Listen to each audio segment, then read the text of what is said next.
So, where's the beef? What cassette are we taping over? What time of the movies again for Back to the Future or Indiana Jones? Quick, let's grab that newspaper. Coming up on the Hot Coffee and Chingasos podcast, retro and how we lived and how you wouldn't survive here. Let's go.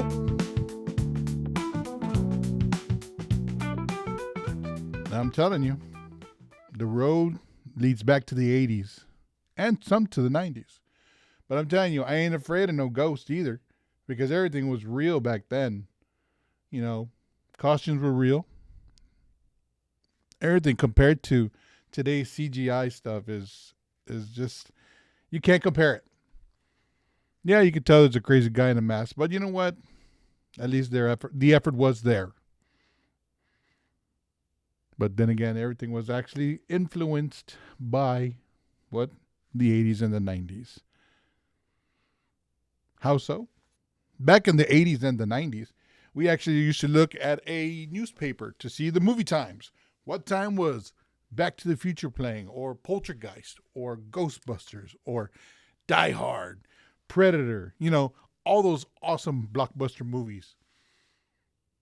Not anymore. You guys actually just go online and you just look for it, man. The fun was trying to actually look for your favorite movie. And in the 90s, it was a little bit easier because you used to just call, you use your phone, and you would actually, the house phone actually, because there was no cell phones. You would call and it would be a looping recording of the movies coming up and what times they played. That was fun. It wasn't instant, but we had to wait. And if we missed it, we had to listen to it all over again. A lot of y'all are thinking, that's not fun. Well, you're kind of right. It wasn't fun because we had to wait every time. So movies were great, but everything nowadays is influenced by the 80s and 90s. A lot of your movies and TV shows would not have survived without the 80s and 90s. Everything is redone. Every single movie basically is a remake or a rehash of the movies that happened before in the 80s and 90s. Don't get me wrong. There were movies in the 80s and 90s that were redone that were in the 70s and 60s and 50s. But nowadays, everything basically is redone. There's no room for originality. Hollywood is running dry. So what do? They go back to the well. And voila. We got a remake of whatever movie is coming out. Right now, none comes to mind because I got this show to run. Next on the agenda there are video games. Back in the day, arcades were all the rave. Back in the retro years, actually. Pac-Man was a big hit in the 70s, followed by Donkey Kong. We played them for points and bragging rights. We didn't have to, go shoot somebody and then, call them swear words and everything. You proved it on the arcade because you got to stay. And the next person up and the next person up, one at a time. We could care less about mastering games because it gets boring quick.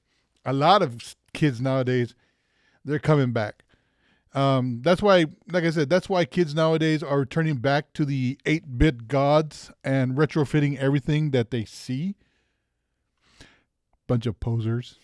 There was no internet. Kids spectated the It gamer that was playing, and there was a lot of fights on quarter space on who's next to play. Quarter space is you would put your quarter right next to the screen where somebody was playing, and that was your space. And who would be next? The first quarter would be there.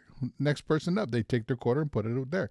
Next person would put their quarter, and so on and so forth. A lot of people do that with pool or billiards, as you want to call them. But they do that. And people who wanted to play eagerly either move their quarter, or they actually gave the person another quarter, I guess. I wouldn't imagine. I mean, I've heard stories, but usually a lot of kids would like fight or squabble over that kind of stuff. Many kids went to arcades. And those of you that don't know, or if you've been living under a rock, an arcade is a place where Large, boxy video games lined the walls with your favorite video games, and all for a quarter, maybe 50 cents sometimes, but it was unheard of. It was always a quarter, always. Your parents could drop you off and leave you there for hours. You could eat pizza, soda, hamburger, whatever you want, any kind of food you wanted. Compared to nowadays, the video games are played with reloadable cards, and each game is worth like $1, $2, maybe $3, dollars, depending on how cool the game was. Nah, I would trade all those cool games for Pac-Man and Street Fighter 2. Hands down, Street Fighter 2 was the best. Those games were awesome, and you know what? Even the Ninja Turtles, the 4-player Ninja Turtle game, Cowabunga, but not to dumb it down. Some of the games today are pretty cool, but they're never going to beat the 80s arcades. Next on the agenda, our next thing coming up is our lovely music. Oh my God, where do I begin? Not sure why people say MP3 is great. It's not. You want a real good sound quality? Listen to vinyl records. Yeah. The big black circle with grooves in it and a hole, in the middle that spins around. That sounds way better than today's MP3s. Excuse me. Vinyl actually went southward and just stopped. Nobody wanted to buy it because you know what? CDs and MP3s were all the raves. But fortunately, vinyl bounced back because everyone wants to be retro. I think the only people that are keeping vinyl alive were DJs back in the day, and scratch artists. You don't know what a scratch artist is? Listen to Run DMC. But like I said, everybody wants to be retro. Unless you're from the 80s, you are retro. So boohoo for you that wants to be like us. Cassettes. Oh man, I remember cassettes. Cassettes were the new thing in the 80s. Think of it as your MP3, but in plastic and with a magnetic tape on it or in it. And it was able to be taken everywhere. You could put it in your car, listen to it if you had a car radio that took the tape. Stereos. Even the new Walkman that came out in the 80s. The Walkman was the saving grace in the 80s for people can actually go play the cassettes and listen and get away from everybody that's trying to talk to them, kind of like today's generation where they have their headphones on all the time. But yeah, we had that listening device. It was made for one person, like I said. It was the only drawback were the batteries that would die quickly all the time. When your music starts to slow down, that means the batteries are about to die, or at least you need to change them out soon. So I miss those sometimes. I do actually still have a cassette tape player and some cassettes too. I'll listen to them once in a while, but right now I do listen to my old vinyl. They're still great. They still groove.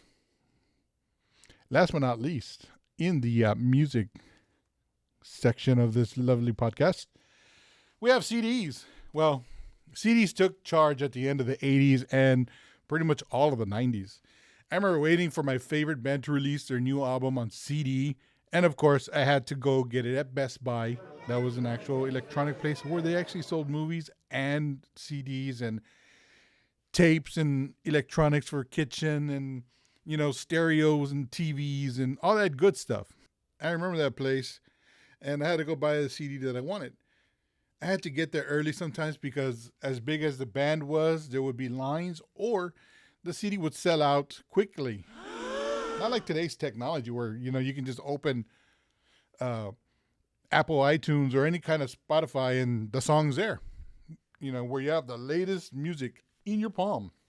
Well, that wasn't really fun because it's I think the achieving of the hard copy was part of the game, and that was part of the fun to see if you can get it before it ran out. Plus, if you're one of the first people to get it, you can actually show off to your friends and crank it, so they can listen to it too. Now, if you're kind of like me back in the day, I would have a cassette ready for somebody and we just recorded it right off the CD so I can have a cheap copy version of that CD, not burning. Literally, a CD would play and I would get a cassette and record the music from the same stereo it would record. Used to do that. P.S. The music you buy from the internet, did you know of your favorite artist? You know what I mean? It's your money that you buy. It's not yours.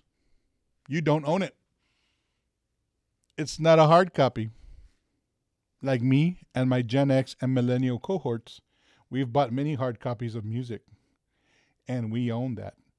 So when you think, oh, I bought this on Apple iTunes or Spotify or SoundCloud or wherever you buy your music, you think it's yours.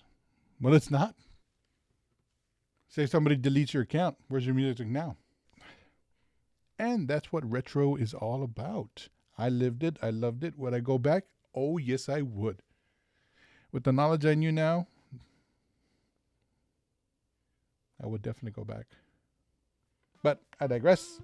If you love this segment or if you like this podcast, please like, subscribe, and follow me. I do have other outlets for you to listen to. I have it on SoundCloud and I actually do Spotify. We're trying to do this thing on Twitch where we can just upload them. So let's see what happens there. You can follow me on Apple Podcasts. So we have other places. Until then, keep it gaming, keep it retro. Let's rock and roll. Laters.